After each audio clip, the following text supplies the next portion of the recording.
My name is Loretta, and I am 63 years old. I thought I knew what love looked like.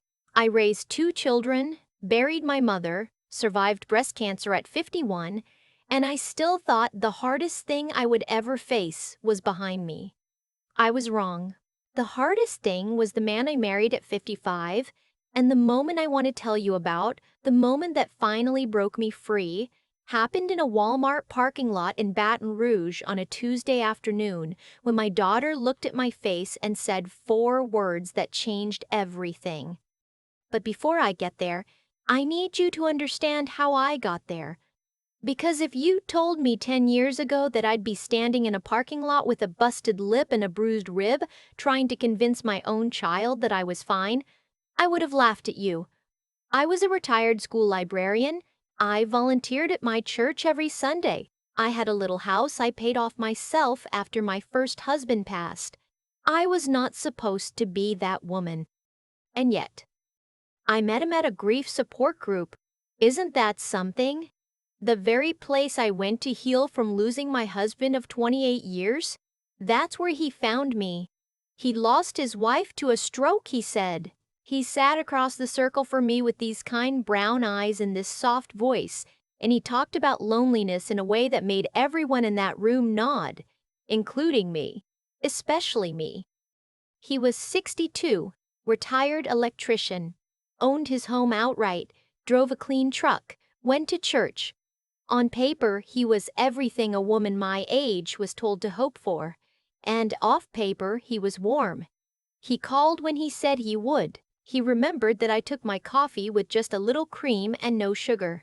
He brought me sweet tea from the diner down the road just because he was passing by. My daughter, she lives about 40 minutes away in Prairieville. She said, "Mama, he seems genuinely good." And I believed it. I believed all of it. We dated for about 14 months before he asked me to marry him. I said yes on a porch swing in October with the air finally cooling off and the smell of his cologne mixing with the night-blooming jasmine in my yard. It felt like a second chance. God knows I thought I deserved one.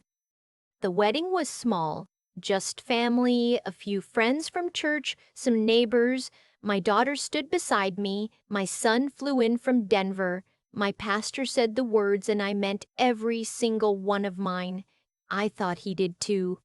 4 months later, I found out who I'd actually married. It started with a phone call.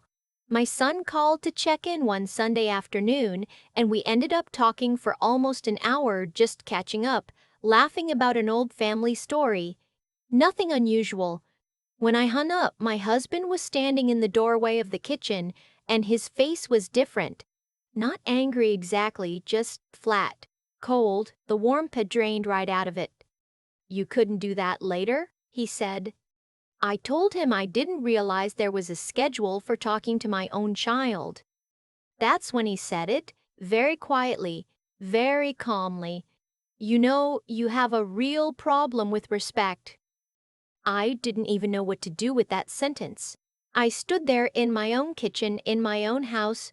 We were living in my house, the one I'd paid off, and I felt something shift, like the floor tilted just slightly. I told him I wasn't sure what I'd done wrong, and he shook his head slow, the way you'd look at someone who's too foolish to bother explaining things to, and walked out of the room. He didn't speak to me for 3 days. When he came back around, he was so sweet. Made me breakfast, rubbed my shoulders, said he'd been stressed, and he was sorry for being distant. And I accepted it. I told myself all marriages had adjustments, especially later in life, especially blending 2 people with 60+ years of habits each. I made excuses the way you make excuses for someone you love. But the thing about excuses is that you keep needing to make bigger and bigger ones. The first time he put his hands on me was 5 months into the marriage. We were arguing about money. Specifically about the fact that I had offered to help my daughter with a car repair without telling him first. He felt I should have consulted him. I felt it was my money, from my savings, from a life I had built before I ever knew he existed.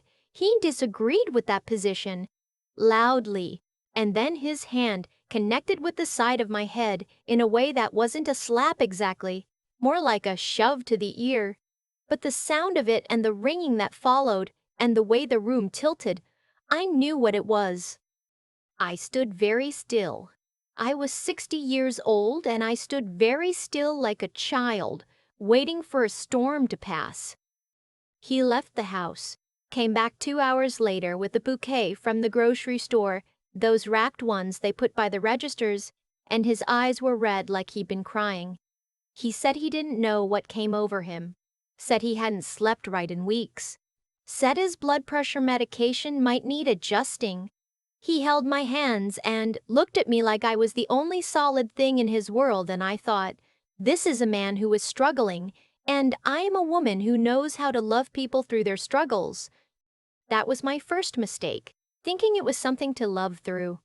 It didn't happen again for almost 2 months, long enough that I'd filed it under one terrible night, an anomaly, the kind of thing that happens in any long relationship if you live together long enough. That's what I told myself. That's what I needed to believe. The second time was over a casserole dish I'd left soaking in the sink overnight. He grabbed my wrist and squeezed it so hard I felt the bones grind against each other. He spoke very quietly the whole time, which I learned was more frightening than shouting. He said I was slovenly, said his first wife had kept an immaculate house, said he had lowered his standards and I couldn't even meet those. I cried after he let go. He told me I was being dramatic. And here's what I want you to understand, because I can already hear the question forming in your mind. Why didn't you leave? Why didn't you just put him out? It's your house. You're a grown woman. You have children. You have a church family. You have people who would have helped you. I know. Believe me. I know all of that now. But here's what happens when you are in it. You stop trusting your own mind. He was very good at making me feel like the problem was my perception. If I said he'd hurt me, he'd say I bruised easily, always had, probably something to do with my age or the cancer medication I'd been on years ago. If I said he was controlling, he'd list everything he did for the household and ask me if that seemed like control or like contribution. He twisted every single thing until I was the unreasonable one, the oversensitive one, the one who couldn't appreciate a good man.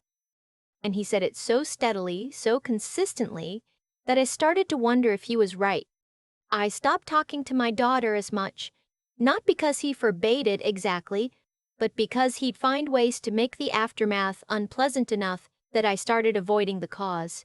He'd get quiet for days after I'd spent time with her. He'd make comments about how she didn't respect him, how she'd looked at him sideways at Christmas dinner, how I chose her over him every time. It was easier to call her less often than to manage his reaction, so that's what I did. I stopped going to my Tuesday morning Bible study. He said he didn't like me spending so much time with women who, in his words, encouraged wives to be independent to the point of undermining their husbands. My friend from church. I'd known her for 15 years. She started calling and texting to check on me, and I'd tell her I was busy. Things were good. We'd get together soon. We never got together. He took over the finances. That part happened so gradually I almost didn't notice. First, it was just that he handled the bills because, he said, he was better with numbers and I shouldn't have to worry about it. Then it was that we should have a shared account and funnel everything through there for simplicity. Then it was questions every time I spent anything. What's this charge? What did you buy? Do you really need that? He wasn't giving me an allowance the way some men do. It was my money, technically still accessible to me. But the interrogation was so exhausting that I stopped spending anything I couldn't justify in advance. I lost weight. I wasn't sleeping. I had a permanent tension in my shoulders that I'd never had before, not even during chemo. My pastor noticed before my children did. He stopped me after service one Sunday and asked if everything was all right. He said I seemed like I was carrying something heavy. I told him marriage took adjustment, especially at our age. He looked at me the way people look at you when they know you're lying, but they also know you're not ready to stop. I tried to leave once. I want you to know that. I'm not telling you this story to make myself sound like a woman who just accepted things. I packed a bag on a Wednesday afternoon in March when he was supposed to be helping a buddy with a fence repair out in Denham Springs. I called my daughter, told her I needed to come stay a few days, didn't explain why. She said, of course, come right now, I'll make up the room.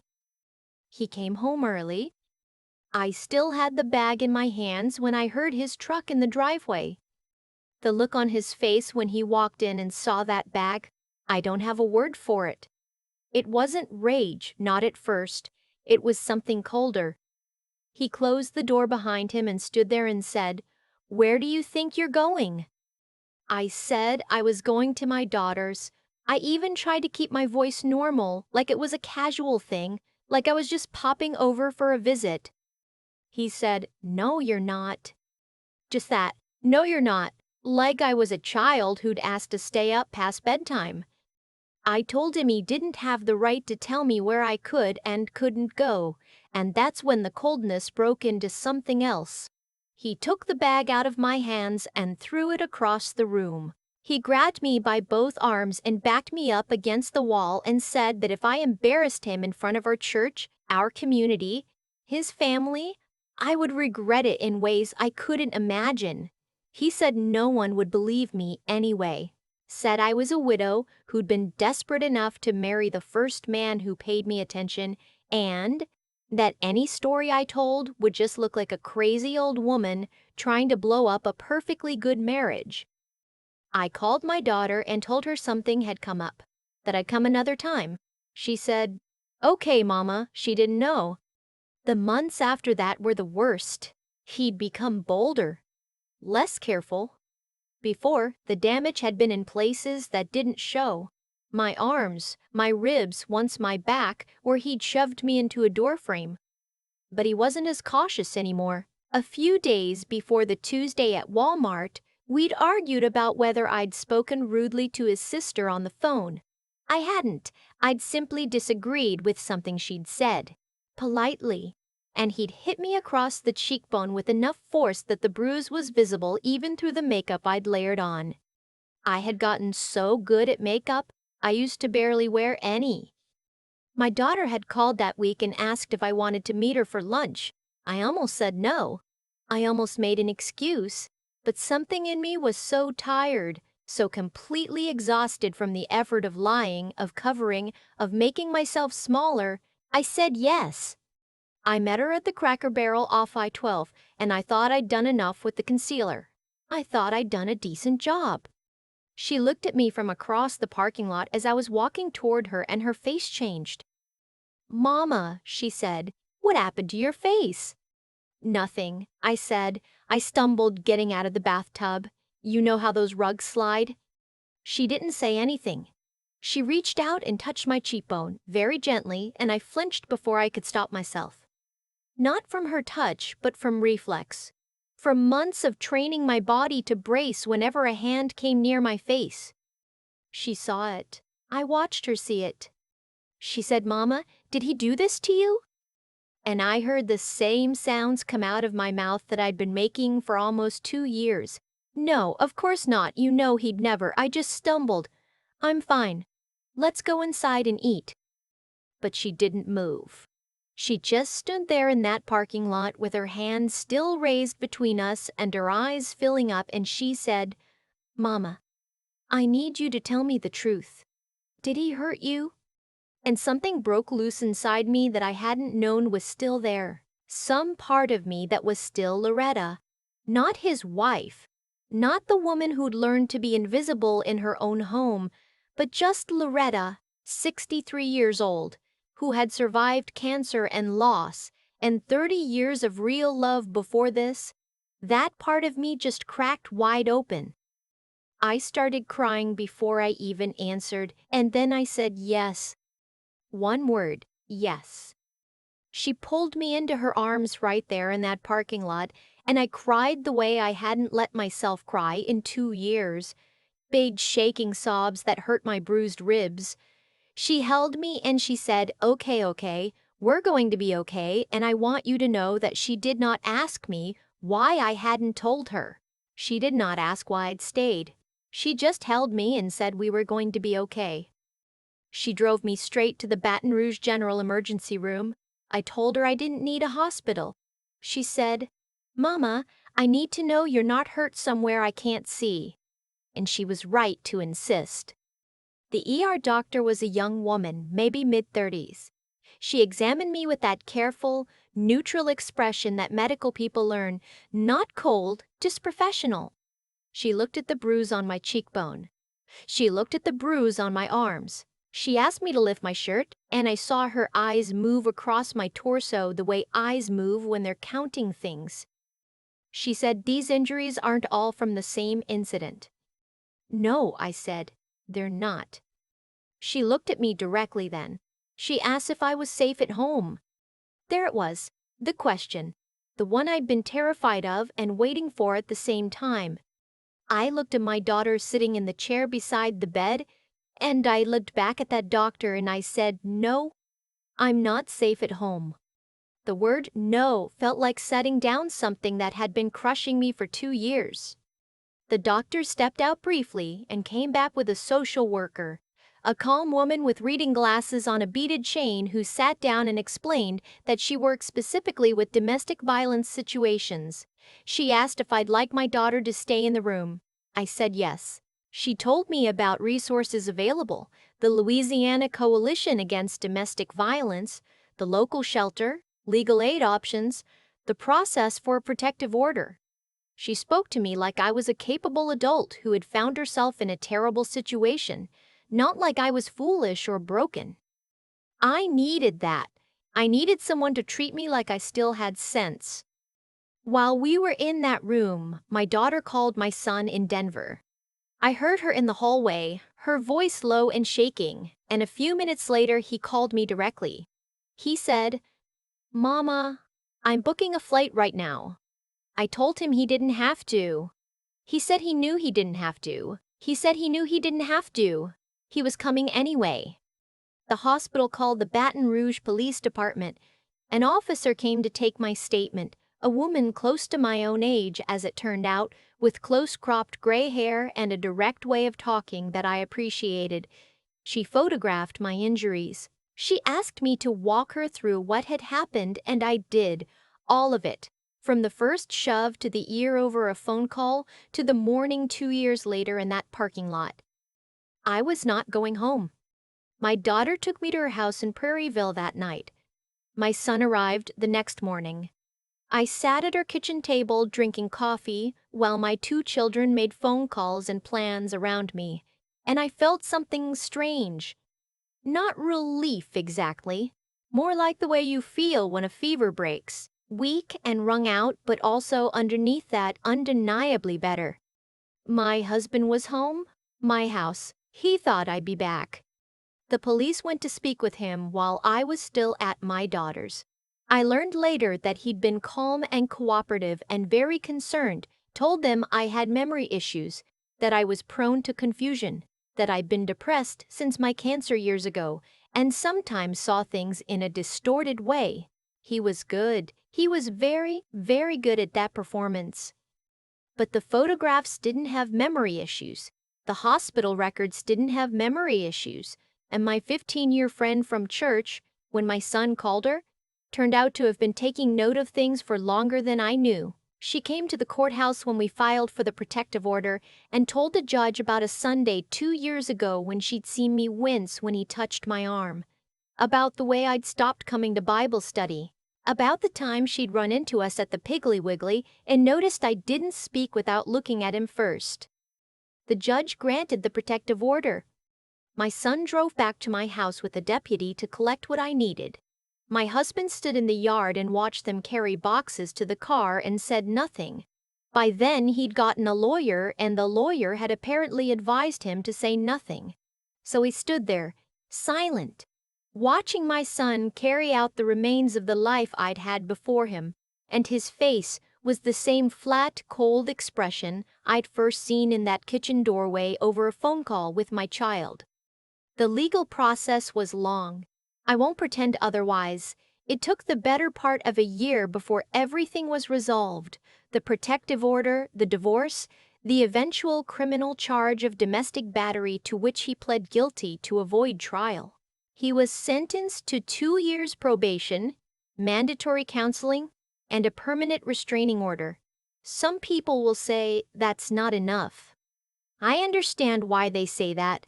Some days I say it too. But here is what else happened. I got my house back. Legally, permanently, mine. I got my name back. I got my Tuesday mornings back. I got my friend back, and she cried when we had coffee the first time, really cried, and said she'd prayed for me every single week. I got my children back, though I'll be honest that the guilt over what I'd put them through, or rather, what I'd hidden from them, that guilt still visits me. My daughter was the one who said something I returned to often.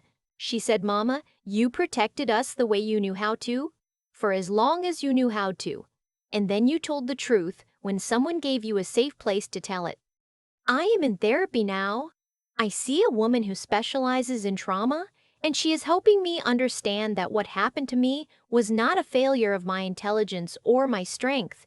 She uses a phrase that I've started writing on a note card I keep on my bathroom mirror: coercive control.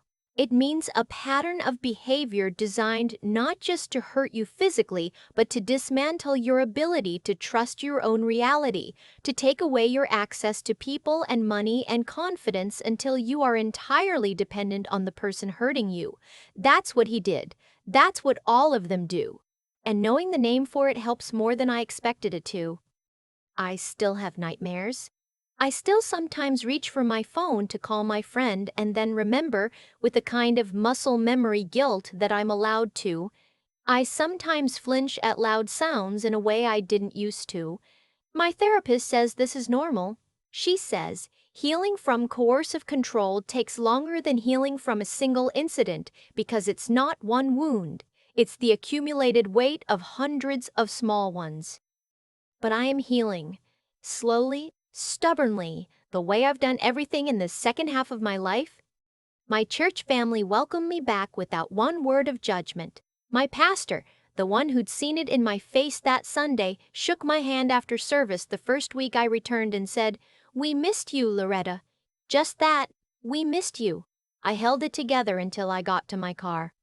I am telling you this because I am 63 years old and I still almost didn't get out. I want you to hear that. If you are younger than me and you think you have more options, more time, more strength to leave, please use it. Use it now before another year passes, before you've talked to your children half as often, before you become so accustomed to making yourself small that small starts to feel like your actual size. And if you are my age or older, I especially want to speak to you, because I know the particular shame of it. The idea that at 60, at 65, at 70, you should know better, that you've lived long enough to see this coming, that people will wonder how a grown woman, a retired professional, a cancer survivor, a woman who raised children on her own, could let this happen. That shame is a lie. He was practiced at this. It wasn't your weakness, it was his precision. If you are being hurt by someone who is supposed to love you, please call the National Domestic Violence Hotline at 1-800-799-7233. You can also text START to 881-8723. It's confidential and it's available every hour of every day. They will not judge you. They will not tell you what to do. They will listen to you and help you figure out your next step, whatever that step is. And if you know someone, a mother, a neighbor, a woman from church who used to come every week and now you haven't seen in months, please reach out. Not to ask pointed questions, just to say you miss her. Just to leave a door open. Sometimes a door left open is the only thing standing between a woman and another year of silence. My daughter stood in a parking lot in Baton Rouge and refused to accept my excuse. She touched my face gently and asked me a direct question and waited, without moving, for a real answer. She saved my life doing that. Not dramatically, not with sirens, just with love that was stubborn enough to stand still.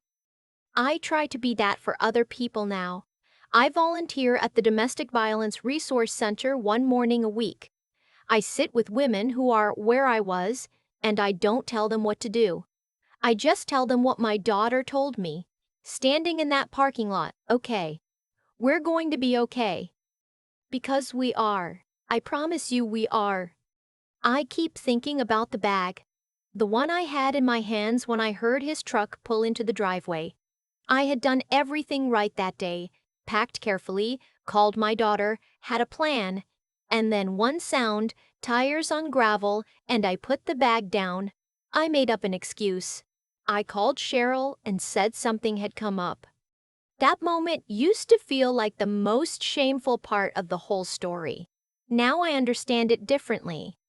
What he had built over 2 years wasn't just fear. It was a slow, deliberate erosion of my ability to trust my own judgment. He didn't have to lock the doors. He'd already locked something inside me. That's the cruelest part of what men like him do. They don't just hurt you, they make you complicit in your own silence by convincing you that your silence is the reasonable choice. And here's the thing about that kind of damage. It doesn't announce itself. It accumulates quietly, the way water gets into a foundation. One comment about a phone call. One interrogation over a grocery receipt. One morning where you realize you checked his expression before you answered a simple question. None of it looks like much on its own. All of it together is a cage. What I know now, what I wish I had known at 55, is that the way out of that cage requires all 3 things I thought I already had and had to find again from scratch. It requires the clarity to recognize what's happening for what it actually is, not what you're being told it is. I had the intelligence to run a library, to raise 2 children, to survive cancer, but I let him rent space in my mind until I couldn't tell the difference between his voice and my own instincts. Reclaiming that. Learning to trust what I saw and felt and knew. That was the hardest intellectual work I've ever done. Harder than any degree. It also requires the moral courage to tell the truth when telling the truth is terrifying. Not just to a doctor, not just to a judge, but to yourself first. There was a version of me that stood in that parking lot and would have kept lying. Would have smiled through the bruise and gone home and made dinner. The version that said yes, one word yes to my daughter's question, had to choose consciously to be honest, even though honesty felt like detonating a bomb in the middle of the life I'd built. That choice was a moral one. It cost something real, and it was the only right thing I ever did in that marriage. And then there is the third thing, the one that doesn't get enough credit, the sheer endurance required to keep going after you've told the truth. The protective order, the divorce, the nights in my daughter's house listening to Nathan on the phone making arrangements, the therapy appointments. The moment I walked back into my own church and sat in my usual pew and held myself together by sheer will. Nobody tells you that survival is a long job. You think leaving is the finish line. Leaving is just the door. Mitch thought he had broken something permanent in me. He hadn't. He'd only buried it. And my daughter, standing in that parking lot and refusing to move until I told her the truth, she helped me find it again. That's the whole story, really. Not the abuse, not the courtroom, the parking lot and Cheryl saying we're going to be okay and me, finally, after 2 years, believing it.